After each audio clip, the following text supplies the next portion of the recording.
سچ بولتا تو پکڑا جاتا. اب یہاں عقل اور پیغمبر کی تعلیمات آپس میں ٹکرا رہی. حقیقت یہ کہ جھوٹے لوگ ناکام ہوتے ہیں. جھوٹ چھپتا نہیں ہے، پکڑا جاتا ہے. جھوٹ جو ہے نا، جب آدمی جھوٹ سے توبہ کرتا ہے نا تو بہت سے غلط کام وہ اس لیے چھوڑ دیتا ہے کہ مجھے اپنے آپ کو بچانے کے لیے جھوٹ بولنا پڑے گا. سمجھ رہے ہو کہ نہیں سمجھ رہے؟ بہت ساری برائیوں سے وہ اپنے آپ کو بچا لیتا ہے کہ میں جھوٹ کیسے بولوں گا، پھر بہت ساری برائیوں سے بچا لیتا ہے. تو میرے بھائی، دین جو ہے نا اسلام، اللہ پہ اعتماد اور توکل کے بغیر اللہ کو یہ والا اسلام پسند نہیں. آج ہمیں مذہبی لوگوں میں بہت حد تک داڑھی بھی نظر آ جاتی ہے، کسی حد تک نماز روزہ بھی نظر آ جاتا ہے، کسی حد تک گیٹ اپ بھی نظر آ جاتا ہے، حج عمرے بھی نظر آ جاتے ہیں. اللہ پہ توکل کرنے والے مسلمان مارکیٹ سے شارٹ. اسی توکل نہ کرنے کا نتیجہ ہے کہ مسلمان مالی معاملات میں بہت کمزور. بس یہ بات کر کے میں اپنے بیان کو ختم کرتا ہوں. اسی توکل نہ کرنے کا نتیجہ، آپ جس دکان سے راشن لیتے ہیں، آپ کی ذمہ داری ہے پہلی تاریخ کو اس کا بل دے دیں. لوگ نہیں دیتے. لوگ نہیں. بچاؤ پیسہ، ہو سکتا ہے وہ بھول جائے، اس پیسے سے کچھ اور پیسہ بنا لو. ڈیلے کرتے ہیں. کیوں؟ وہ سمجھتے ہیں پیسے سے ہم پیسہ بنا لیں گے، جبکہ اللہ کا حکم کیا ہے؟ صاحب حق کو اس کا حق وقت پر ادا کر. چھوڑ دو. یہاں کس پہ توکل کرو؟ اللہ پہ. لوگ کرتے ہیں توکل اللہ پہ. بولو نا کیا ہو گیا؟ نہیں کرتے. بولتے یار ڈیلے کرو ڈیلے کرو.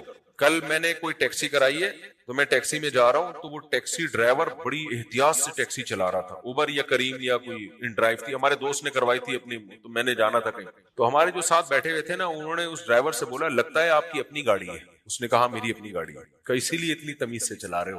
آپ کسی گاڑی میں بیٹھ جائیں ان ڈرائیو یا اوبر کی، جو رینٹ پہ لے کے کوئی چلا رہا ہو، تو آپ کو اس کے چلانے کے اسٹائل سے پتا چل جائے گا کہ یہ اس کی اپنی گاڑی. سمجھ رہے ہو کہ نہیں سمجھ رہے؟ اس لیے دنیا میں سب سے بڑا بیوقوف وہ ہے جو اپنی گاڑی کسی کو رینٹ پہ دے دے اور یہ امید رکھے کہ یہ مجھے کما کے دے گا. اچھا بس بات کو میں سمیٹ کے ختم. تو جہاں بھی اللہ کے حکم کو ہم ٹھکراتے ہیں نا، جہاں بھی اللہ کے حکم، اس کی بنیاد کیا ہوتی ہے؟ ہمارا اللہ پہ اعتماد نہیں ہوتا. تو خوب سمجھ لو، اللہ کو ناراض کر کے آپ اللہ کے خزانوں سے کچھ بھی حاصل نہیں کر سکتے. اگر وہ ملا بھی نا آپ کو اللہ کے خزانوں سے، وہ عذاب جان بن کے، جیسے فرعون کو مل گیا تھا بہت کچھ، لیکن فرعون کی حکومت اور فرعون کی دولت عذاب جان بن کے ملی تھی اس کے لیے. آج فرعون کہتا ہوگا کاش میرے پاس نہ حکومت آتی نہ میرے پاس دولت آتی، کاش میں غریب ہوتا زیادہ کامیاب ہو جاتا. تو جب انسان اللہ کو ناراض کر کے، ماں باپ کے ساتھ بدسلوکی کر کے، رشتہ داری توڑ کے، بیوہ بہنیں ہوتی ان پہ نہیں خرچ کر رہے ہوتے، بھائی ہوتا ہے بے روزگار اس پہ نہیں خرچ کر رہے ہوتے کہ کھا جائے گا یہ. تو اگر میرے بھائی کنجوسی سے پیسہ بچاؤ گے، یا تو بچے گا نہیں وہ پیسہ، اور اگر بچ بھی گیا تو وہی پیسہ سانپ بن کے آپ کو ڈسنا شروع کر دے گا. تو اللہ سے دعا ہے، جنازہ ہے تو میں اپنے بیان کو بس ختم کر رہا ہوں. اللہ سے دعا ہے کہ اللہ ہمیں اپنی ذات پہ کامل اعتماد اور کامل توکل نصیب فرمائے، اور جہاں بھی اسباب اور اللہ کے حکم میں ٹکراؤ پیدا ہوتا ہے، اللہ اپنے حکم کو ہمیں اونچا رکھنے کی توفیق عطا فرمائے. دیکھو منافقین جہاد میں نہیں جاتے تھے اور کہتے تھے جائیں گے تو مر جائیں گے. تو اللہ نے کیا کہا؟ اللہ پہ توکل کرو، اگر تمہارے مقدر میں موت ہوئی نا، یدرککم الموت، تمہیں گھر میں آ کے وہ موت پکڑے گی. میں ابھی بنیر گیا ہوں نا سیلاب زدگان کے حالات دیکھنے کے لیے، وہاں لوگوں نے بتایا کہ اوپر کچے گھر بنے ہوئے تھے، سیلاب جب آیا تو وہ کچے گھر سے لوگ نکل کے کچھ لوگ پکے گھروں میں آ گئے نیچے کہ یہ مضبوط گھر ہے. کہہ رہے وہ کچے بچ گئے اور مضبوط گھر ٹوٹ گئے. ان کی موت ان کو کہاں کھینچ کے لائی ہے؟ کچے گھروں سے پکے گھروں کی طرف. جو کچے میں رہ گئے وہ بچ گئے اور جو پکے میں تھے وہ مر گئے. بعض دفعہ آپ جو احتیاطی تدبیر اختیار کر رہے ہوتے ہیں، وہ تدبیر آپ کی زندگی کے بجائے موت کا ذریعہ بن جاتی ہے. جو اللہ پہ اعتماد اور توکل کرتا ہے وہ کہتا ہے بھائی ہم اسباب تو اختیار کریں گے، لیکن ہوگا وہ نہیں جو میں چاہوں گا، ہوگا وہ جو میرا رب چاہے گا. انڈیا میں جو جہاز تباہ ہوا، وہ خاتون بچ گئی جو ایئرپورٹ لیٹ پہنچی تھی. حالانکہ کسی جگہ لیٹ پہنچنا یہ کامیاب ہونے کی علامت ہے یا ناکام ہونے کی؟ ٹائم مینجمنٹ کی جتنی ورک شاپس ہیں آپ نے یہی پڑھا ہوگا کہ ہمیشہ لیٹ پہنچنے والے لوگ ناکام ہوتے ہیں، ٹائم پہ کام کرنے والے لوگ کیا ہوتے ہیں؟ کامیاب. کیا خیال ہے بھائی؟ اب کوئی ماں باپ بچے کو نصیحت کر رہے ہوں گے بیٹا ہر کام ٹائم پہ کیا کرو، کامیاب ہو گئے. بچہ کہے گا امی انڈیا میں وہ خاتون ٹائم پہ نہیں کام کرتی تھی اسی وجہ سے بچ گئی وہ، اس لیے یہ نصیحتیں کسی اور کو کیا. کیا خیال ہے؟ کہے گا کہ نہیں کہے گا؟ وہ غلط کہے گا، اس لیے کہ ہم تو اللہ کے حکم کے مکلف ہیں. ہم نے تو ٹائم پہ ہی کام کرنا ہے، لیکن میرے بھائی جس کو اللہ نے کامیاب کرنا ہوگا کامیاب ہوگا، جس کو نہیں کرنا ہوگا تو اللہ کے خزانوں سے زبردستی کچھ بھی حاصل نہیں ہو سکتا، اور اگر حاصل ہوا بھی نا وہی دولت وہی عزت آپ کو سانپ بن کے ڈسے گی۔ اللہ سے دعا ہے اللہ ہمیں اپنی ذات پر اعتماد اور توکل نصیب کرے۔